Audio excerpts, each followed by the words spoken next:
সাবান কিভাবে ময়লা পরিষ্কার করে?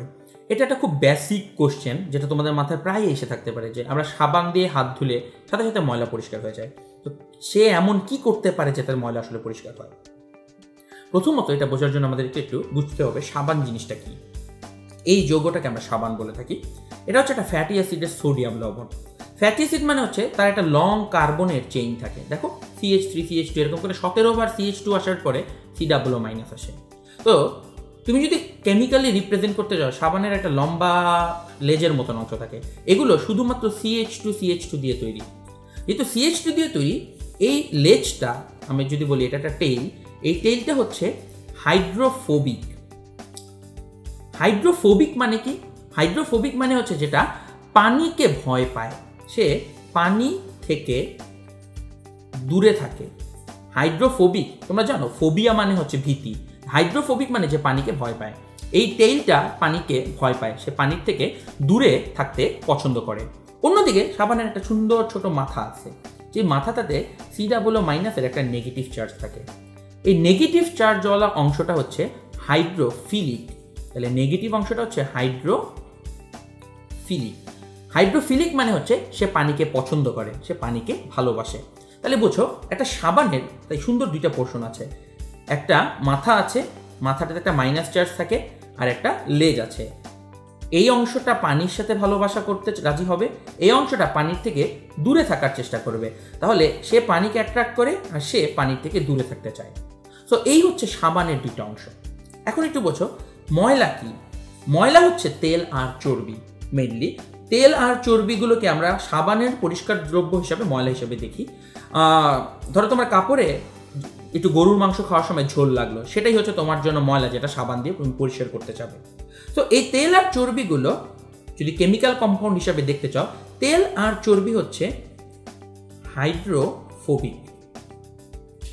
তাহলে তেল আর চর্বিও পানি থেকে দূরে থাকতে চায়। এটা খুব কমন বেসিক নলেজ, তোমরা সব ছোটবেলা থেকে শুনে আসছো তেলে আর জলে কোনোদিন মিশ খায় না। তো তেল আর জল কোনোদিন মিশতে চায় না মানে হচ্ছে তেল হচ্ছে হাইড্রোফোবিক।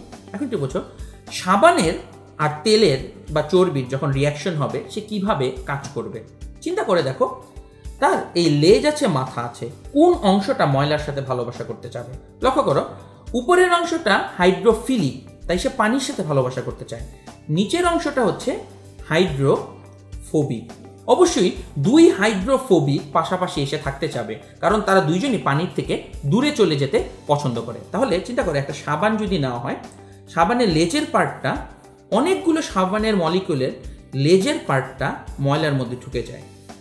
তাহলে দেখো, তুমি যখন সাবানকে ময়লার সাথে মেশাও, লেজের পার্টগুলো ময়লার মধ্যে ঢুকে। কারণ কি? লেজ হাইড্রোফোবিক, ময়লাও হাইড্রোফোবিক, দুই হাইড্রোফোবিক একখানে একসাথে ভালোবাসা করে।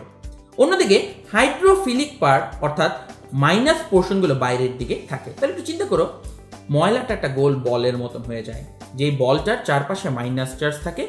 এই মাইনাস চার্জ দিয়ে সে পানির সাথে তার বন্ধন বা একটা ইন্টারাকশন করতে পারে। একটু আরেকটা মজার ব্যাপার, দুইটা ময়লার স্পট আছে। দুই ময়লার স্পটটা তাহলে দুইটা নেগেটিভ বল হবে, এবং দুইটাই বাইরের দিকে নেগেটিভলি চার্জ। তো নেগেটিভলি চার্জ হয় একটা বল আরেকটা বলকে বিকর্ষণ করে। তাহলে এই বলগুলো একটা আরেকটার সাথে কোনোদিন জমাট বাঁধে না। তাহলে একটু বোঝো, কাপড়ের মধ্যে একটা স্পট আছে, সাবান দিলা, সাবান ময়লাগুলোকে এরকম বল বলে নেগেটিভ চার্জ বানাবে। বানানোর পরে কি হবে? তুমি যখন পানি মিশাবা, পানি এই বলগুলোকে চারপাশ দিয়ে ঘিরে ফেলবে, কারণ বাইরের নেগেটিভ চার্জ আছে, পানি তার সাথে একটা ইন্টারাকশন করে। তারপর আমরা যখন কাপড় কাচি, আমরা জোরে জোরে কাপড়কে ঝাঁকাই, এই নেগেটিভ চার্জ বলগুলো পানির সাথে লেগে সুন্দর মতন কাপড় থেকে খুলে বের হয়ে চলে আসে। তো পুরো প্রসেসটা হচ্ছে সাবানের হাইড্রোফোবিক তেল কাপড়ের আর ময়লার মধ্যে ঢুকে কতগুলো নেগেটিভলি চার্জ বল বানায়। এই বলগুলো পানির সাথে ইন্টারাকশন করে, কাপড়কে কাঁচা হলে, জোরে জোরে ঝাঁকানো হলে সে কাপড় থেকে খুলে পানির মধ্যে পড়ে যায়।